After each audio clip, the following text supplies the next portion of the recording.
Alright everyone, how are you all doing today? Hope you all doing alright. Welcome back to more Umineko. I honestly feel like episode 3 is starting to become like 2 episodes in one. Like, without going into too much spoilers, or any spoilers at all for that matter, for those that haven't watched it, I feel like this episode's diverging into 2 points, you know, one with Ava Beatrice and one with Ava herself, or not Ava, sorry, Beato herself. But in all else, we'll find out, or you all will see in this coming episode. So if anything else, hope you all continue to enjoy. Thank you all for the love and support. Let's keep it going. Alright everyone, welcome back. And I felt saddened that I was not even allowed to see her dead face. According to our parents, it seems as though she was killed with something like a gun or spear. I'm sure they were just trying to console me, but they had said that her face in death had been very beautiful and peaceful. I wonder if she's wearing the engagement ring I gave her last night. If she accepted my engagement, she should have it on her ring finger of her left hand. Last night our heads were both filled of each other, and we weren't composed at all. Shannon had accepted the engagement semi-boldly, but she might have regretted that as a rash action once she cooled her head. She might have taken the ring off. I wonder if she has the ring on now. I at least want to be sure of that much. I want to know her final feelings. However, even if I do check that, it's not as if she'll be revived. I wonder what will happen to her body.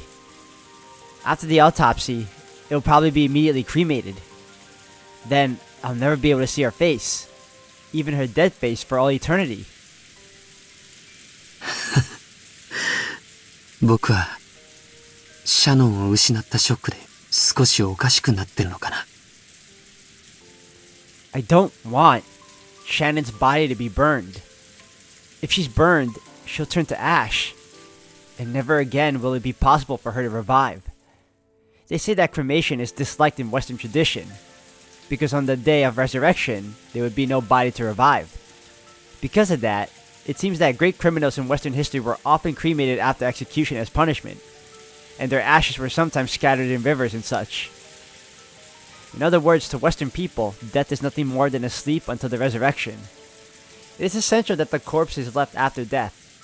つまりそれは西洋人は死者が蘇る奇跡の存在を知っていたからなんだ。Oh, I foresee something terrible. He keeps thinking about her being revived. Supernatural occurrences is going to happen here, where it's going to grant him that possibility. I don't know if it's going to be by Ava Beatrice herself or some unknown entity, but I'm fairly certain it's going to be one of those things, though. でも日本にはその奇跡がなかったから焼いてしまうんだ。Now I understand. I understand why grandfather idolized the Western occult. From the beginning, it had all been only for that reason. Just to revive the person dear to him. Grandfather spent the rest of his remaining life researching the Western occult. The situation surrounding us right now was abnormal. Grandfather had revived his beloved Beatrice, and that Beatrice had carried out a terrible serial murder, with chains of locked rooms that were impossible without the use of magic. The Golden Witch Beatrice, the incarnation of the miracle of the Western occult, and also the culprit who killed Shannon. I should hate that being. And yet, for some reason, I want to cling to the hope she represents. I wonder if she could use that miraculous magic that grandfather spent his life espousing to revive Shannon. According to the Ushinomiya family legend, grandfather met with her long ago and was given a vast quantity of gold. Then if I also met her, instead of gold, would she give me Shannon's life? In return, she could impose any kind of devil's contract. For that, I would sacrifice all of my remaining life. George probably couldn't have believed or noticed that right behind him, the witch herself stood listening to his voiceless wish. I knew it! Oh no!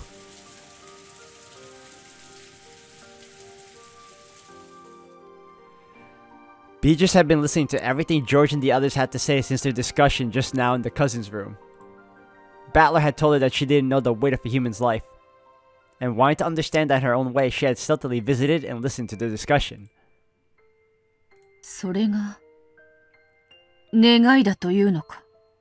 それを叶えれば、わらわは魔女だと認められるのか。I believe that wasn't what Battler meant either. You're taking it a little too literally. Bieto looked at the palms of both of her hands. She had handed over most of her previously surging magic power when the new witch succeeded the name of Endless Witch.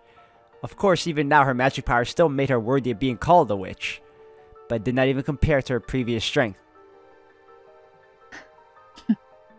無限の魔法などなくとも、わらわは千年に名を轟かす大魔女であるぞ。It could have been a lot worse. I was thinking it would be Ava Beatrice that would be right behind him.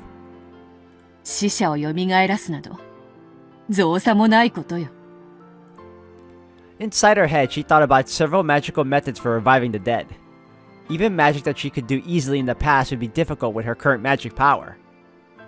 She thought of something, then clicked her tongue and repeated this several times.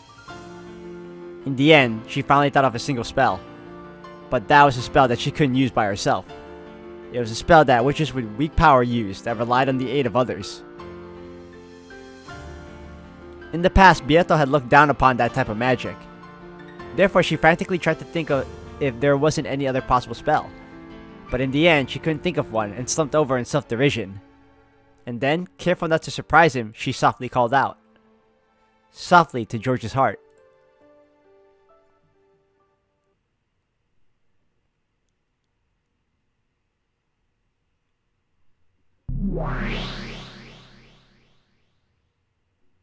Ushiro miya George. わらわの声が聞こえるか？聞こえるとも。あなたは誰だい？本当に魔女のベアトリーチェ？それとも僕の悲しみが生んだ幻想なのか？もしも前者だったなら僕の願いを聞いてほしい。そして後者なら僕をそっとしておいてほしい。Conversations in the world of the mind are a lot like those in a dream. When you dream, haven't you ever had the experience of casually accepting something that would have been absurd in the real world? The conversation in this world was like that. So even though a witch appeared and started talking to George, he was not surprised. わらわが黄金の魔女ベアトリーチェである。本来わらわとそなたはこうして会話を交わすことなどできぬ。しかしそなたがわらわのことを強く意識し会話を望むからこうして互いのチャンネルを合わせることができる。シャノンを殺したのがあなたなのか？あなたを名乗る何者かの仕業なのか？ただあなたが本当の魔女として存在しているならばどんな対価にも応じる。僕の命を望むなら今すぐに捧げてもいい。Honestly, that's a little backwards. If she takes your life, you won't be able to see Shannon. And then Shannon would be sad. It's the same as the previous thoughts he was having already about suicide. Don't do it. どうかシャノンを生き返らせてほしい。それが無理ならせめてわずかの間話をさせてくれるだけでもいい。お願いだ。対価はいらぬ。その願い本当にシャノンを。だが反言の魔法を扱うには今のわらわには魔力が足りぬ。だからそなたの手を借りねばならぬ。僕にできることならどんなことでも。それが僕の心臓を今すぐこの場で取り出すことであったとしても僕は躊躇しない。Man, George is excessive. そんなものいらぬというのに。わらわは魔法を唱える。さすれば冥府の扉に隙間ができよう。だが今のわらわにはその隙間よりシャノンの魂を連れ出せるほどの力はない。しかしシャノンのことを強く思うそなたならその思いを魔力に変えて彼女の魂を必ずや連れ戻せるだろう。How is Shan gonna be revived though? She doesn't really have a body to return to. Her body's like messed up, isn't it? どうだわらわを手伝うか手伝うとも。シャノンの命が蘇るなら、僕は何を失うことも恐れない。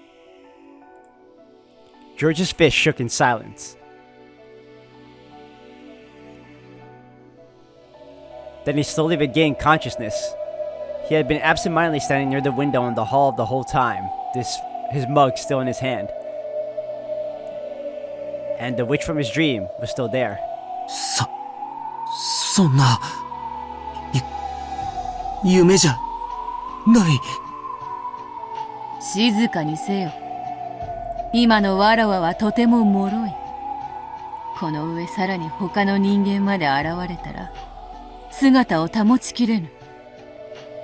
そなたの願いは叶えるから、今は沈黙せよ。よいか。George covered his mouth with both hands, forcefully nodding several times. As he did, he almost dropped the mug he was holding. George frantically juggled it around and caught it. He was afraid that if it fell to the floor and made a loud sound, the witch's form might disappear like a bubble popping. He softly set the mug on the floor and stared once again at the witch in front of him. Her form didn't disappear.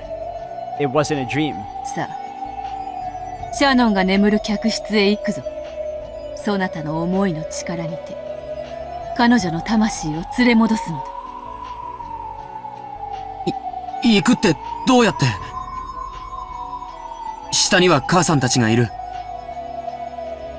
表へ出るのを許してくれるわけがない。それにあなたはさっき、他の人間が現れたら姿を保てないと言わなかったかい？そういえばそうだったな。下にはクラウスたちがおったか。それでは確かに下へ降りられぬな。ならば、一階へ降りずに屋敷へ行けばいいではないか。The window? 簡単な話よ。Beato laughed as though she had thought of a pleasant prank. And with her golden pipe, she lightly tapped the window with its shutter closed. When she did, 3 gold butterflies appeared from the pipe and opened the lock in the window as though melting it.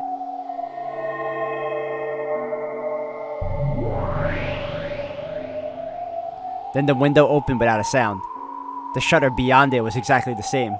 The clasp unset itself, also without making a sound, and it quietly opened.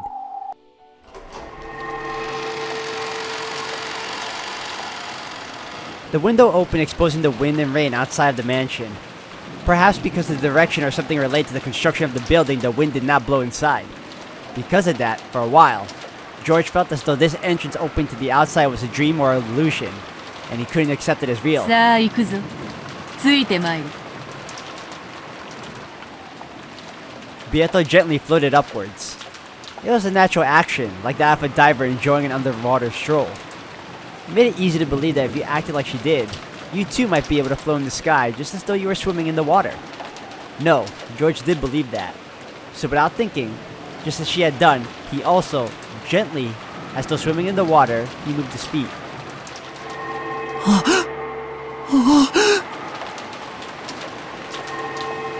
ほう、やるではないか。わらわが説明するよりも早く空を舞うことを覚えたか。George was shocked to find himself floating in midair like he was swimming. Of course, Beato was also shocked that George, who should have been unacquainted with magic, had learned how to do that just by instinct. 空が飛べるなんて、泳げるなんて。理屈を考えてはならぬ。それが自然なことであると受け入れよ。ニュートンとかアインシュタインとか人間たちの競技を思い出してはならぬぞ。特に高き空を飛んでいる時は墜落する未熟な魔女も時におる。あるがままを受け入れる。あるがままを受け入れる。George repeated those words over and over. He must not deny magic no matter what. To deny that would be the same as to throw away what might be, his first and last chance to revive Shannon. However, compared to Bieto, who was elegantly drifting like smoke, George's movements were clearly similar to someone underwater. Therefore, if he didn't make movement like kicking his feet in water every once in a while, he would be slowly dragged down by the force of gravity. わらわが初めて空を舞った時よりは上出来であると褒めておく。行くぞ。ついてまいる。Bieto beckoned to George and gently flew into the stormy sky. It was just like a scene from a fairy tale. The scene unfolding before George's eyes felt entirely like an extension of his dream. 空を飛べるのはすごいけど、すごい風と雨だ。なんだ、雨と風に苛まれるのか。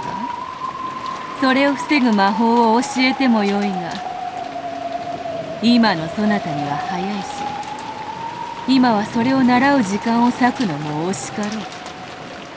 I'm calling it now, guys. George is going to be a problem in the future because if she starts teaching him magic, I have a feeling he might get corrupted. ええ。僕が必要としている魔法はそれじゃない。Yeah, right now it isn't. Like right now, all you want is to revive Shannon, but who knows what that will entail? You know, like it might unlock something in him. You know, like if he has the power to revive Shannon, what else can't he do with the help of Beatrice, right? I'm a little worried. But out listening to the wind and rain, George wore a strong-willed gaze. 見えてきたぞ、屋敷だ。もう少し頑張れよ。今落ちればバラの茂みだぞ。The undulating rose garden was spread beneath the witch and George's gazes. This fantasy-like scene no longer surprised George. Only the gradually approaching mansion was reflected in his eyes. シャノン、待ってて。必ず君を蘇らせてみせる。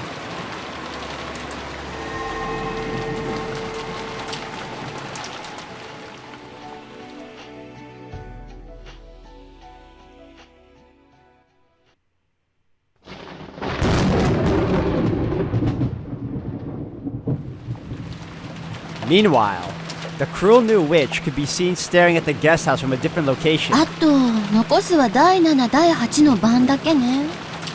あと2人で先代のババアの義理はおしまいだわ。クラウスと夏日を殺す。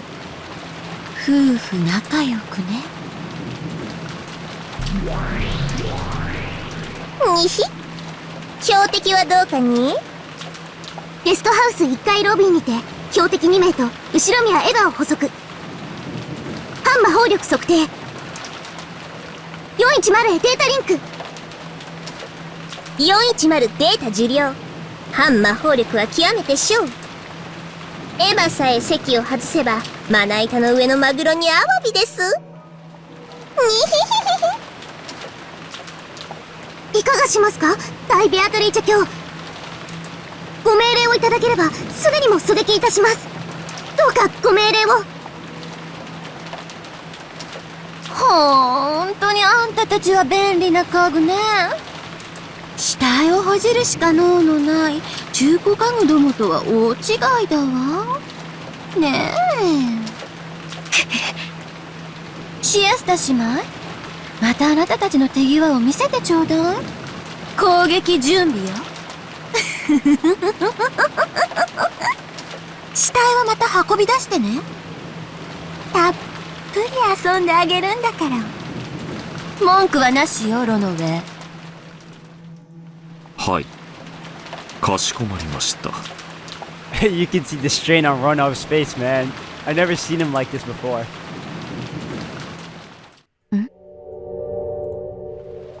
At that time, the witch noticed something, as though some presence had disappeared. Was it her imagination? 今何か気配を感じなかった？誰か感じた人いる？申し訳ありません。私は何も気づきませんでした。お許しを。私たちゲストハウスを観測中でしたから周辺監視はオフにしてます。にひ。ルシファーちゃんは何か気配感じた？ For just an instant, Lucifer sent a glance at Ronov, questioning whether she should answer honestly or not. Ronov gave a small nod in response. いいえ、申し訳ございません、ベアトリーチェ様。Ah, so he's protecting Bieto and George. 私たちは何も。中古家具ゆえ、愚鈍なことをお許しください。Oh, that must hurt his pride to say that. そう。大悪魔のあなたがそう言うなら、きっと私の気のせいなんでしょうね。The witch stared persistently in the direction the present had disappeared to. That was the direction of the rose garden, and beyond that, she could see the mansion's dark silhouette created by lightning. It took her quite some time before she pushed her unsatisfied feelings aside, and once again turned to face the guest house.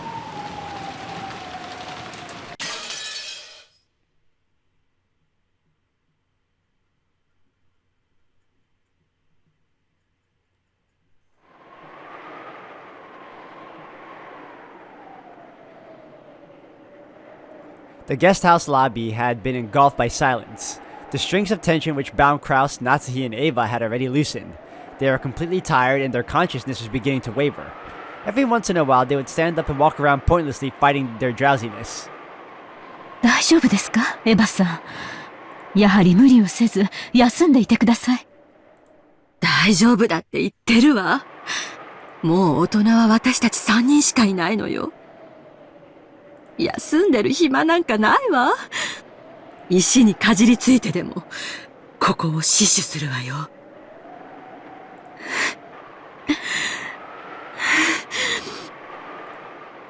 She spoke a brave line, but she couldn't hide her rough breathing. It seemed that the fever, which had been calmed with medicine for a time, had returned. It was very obvious that Ava's condition was not good. 無理はするな。せめて目を閉じていたまえ。もし起こさねばならぬ時は、必ず起こしてやるから。だから平気だって言ってるわ。放っておいて。It seemed that she had now become stubborn. Kraus and Natsuhi realized that no matter what else they said to her, in her current state, it wouldn't reach her ears. So they decided to say nothing more and let her be. To Eva right now, even an argument like that was putting a burden on her. It would probably be better for her if she just sat there with her mouth closed. As a matter of fact, Eva was already on the point of succumbing to her drowsiness. She might have talked back with a temper because she was trying to encourage herself and throw off her sleepiness. The clock would very soon be pointing to 6 in the afternoon. Because she had been snacking over and over again to fool her drowsiness, she didn't feel hungry. But instead, her lack of sleep made it feel like it was 6 in the morning rather than the afternoon. Even supposing that the boat would come at precisely 9 in the morning tomorrow, there was still more than 12 full hours to go. That was a dizzying long stretch of time. Long, painful, hot. Even the sound of the clock torments my body now. In times like this, he would put his hand on my forehead and the fever would always fade at once. But he isn't here anymore. As Ava's mind grew foggy, she was once again gripped by a deep sadness. She had already cried herself dry. Even so, the sadness from losing her beloved husband had not been exhausted. 私は間違っていたんだわ。どうして？ Originally, the new witch had been the same being as Ava. If Ava talked to her, she would always respond. 私は、後宮家の当主の座さえ得られれば、それで満足のはずだった。それが、あの黄金の山を見た途端に欲が増えたの。あの黄金の山を独り占めしたい気持ちに駆られた。それは恥じることでも何でもないわ。だって、後宮家の当主として当然の権利じゃない。他の誰にも黄金の一かけらだって譲るものかってのよ。私がその誘惑に囚われたから、あなたが生まれてしまったんだわ。あなたは、私の少女時代の心であると同時に、自分勝手でしかない、私のよこしまな心でもあった。そのあなたが、あの黄金の山によって芽生えた私の愚かな欲望のせいで、私の胸という卵の殻を破り、この世に生まれ出てしまった。あなたを産んだのは私の責任。なら、私が殺したローザとマリアも、そして、ルドルフとキリエと秀吉も、あなたの責任ってことになるわ。どうしてうちの人まで殺したのよ。どうして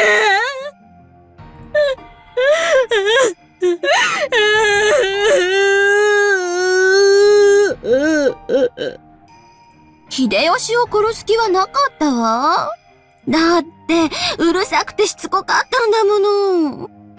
その意味では私たちの、いえ、あなたの責任ね。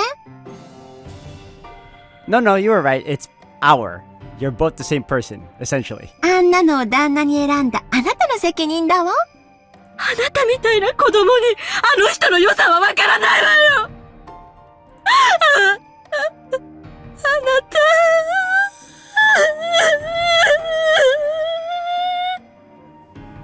何よ。私たちは魔法で夢を叶えたのよ。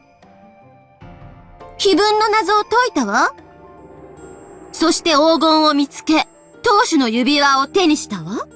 すべての夢を叶えきったわ。それがなんで不満なの？それだけが全ての夢なんかじゃないわ。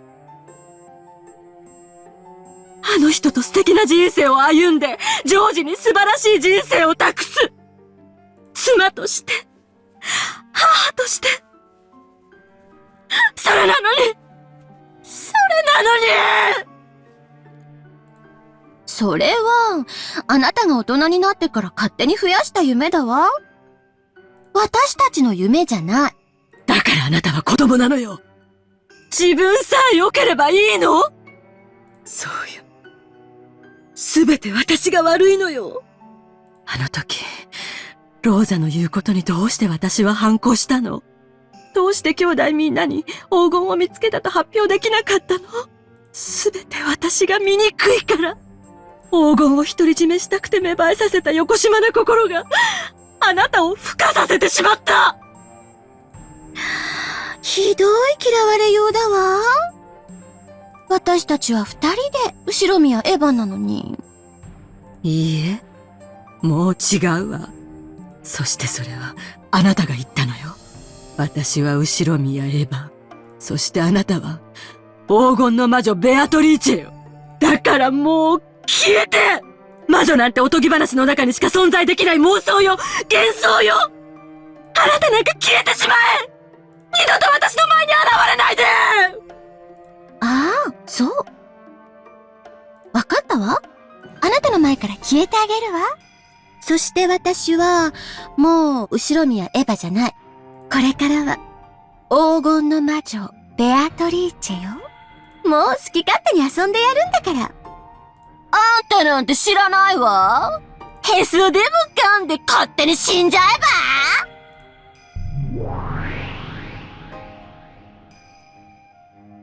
I'm honestly of the belief that if she destroys Ava herself, won't her existence be killed off? Or is it because now that she's the new Beatrice, she's gonna be protected from that? I kind of thought that's kind of contradicting.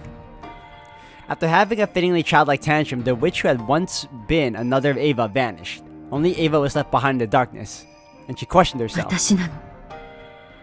私が彼らを殺したの。あの人を殺してしまったのも私が殺してしまったの。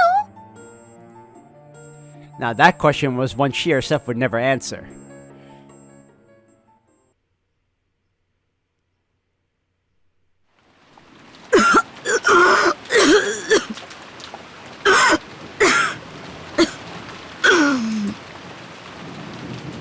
It seemed that half asleep she had gotten some saliva caught in her windpipe just as she was dozing off. Ava suddenly started coughing. Alright guys, I'm gonna end the video here for today. Thank you all for watching. We're about to, I was gonna say finally see, but we're about to see possibly the revival of Shannon with George and Beatrice at the helm of this whole situation. But we'll find out in the next one, guys.